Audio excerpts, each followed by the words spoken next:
Na mara nyingine mzigo mzito ukibebwa na mwenye nguvu huwa unaanza kuonekana ni mwepesi. Mimi niwaambieni, kazi hii aliyofanya Daktari Samia Suluhu Hassan, ambayo matokeo yake tunayaona leo, ni matokeo ya dhamira ya dhati ya kutatua kero za Watanzania.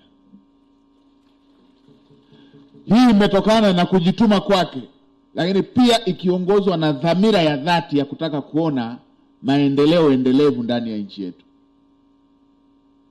Ingekuwa kawaida tu yeye ni rais wa awamu ya 6, basi angekuta haya mambo yangeshafanywa.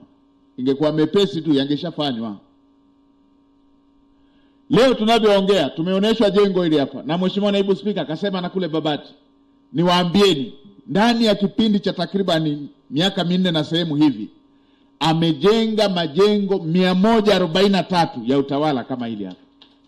143. Lakini si majengo ya utawala tu. Alikuta tuna wilaya zaidi ya 100 hazina hospitali ya wilaya. Ndani ya kipindi cha miaka takriban 4 na sehemu, amejenga hospitali za wilaya 119 complete, kamili,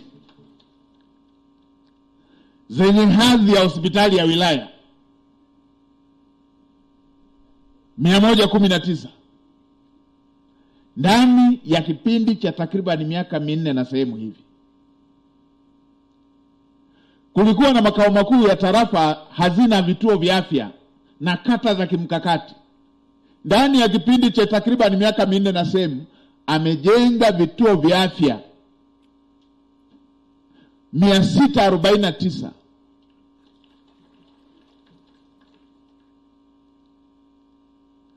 Amejenga zahanati zaidi ya 2700.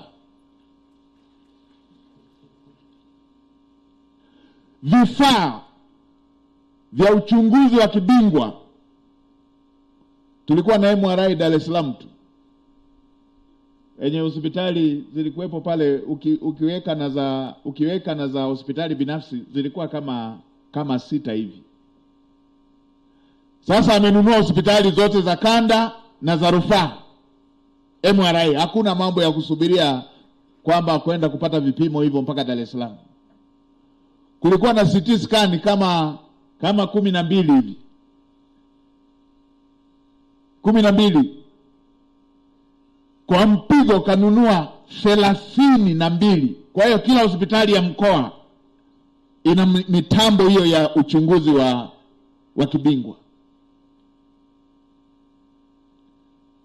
Hata kwenye maji, kwa kutambua tuna wilaya kame kama Kiteto hapa. Juzi nilikuwa kule Longido, kama Longido. Tulikuwa na mitambo 3 ya kuchimba maji nchi nzima, kwamba mtambo huo ukiwa Kasulu ndio msubiri hapa Kiteto. Ndani ya kipindi cha miaka 4 na sehemu, amenunua mitambo ya kuchimba maji, kila mkoa na mtambo wake. Kila ukanda na mtambo wa kuchimba mabwawa. Kila ukanda na mtambo wa kupima wapi maji yapo. Kwa hiyo leo hii ikitokea eneo linakosa mpaka hata kisima, mpaka hata bwawa la kukinga tu weka tuta, huu utakuwa ni uzembe wa watendaji, utakuwa uzembe wa watumiaji wa mitambo hiyo. Yeye rais alishatimiza wajibu wake. Au ninyi Kiteto mnataka na kuchimba kisima aje asimamie mtambo huko?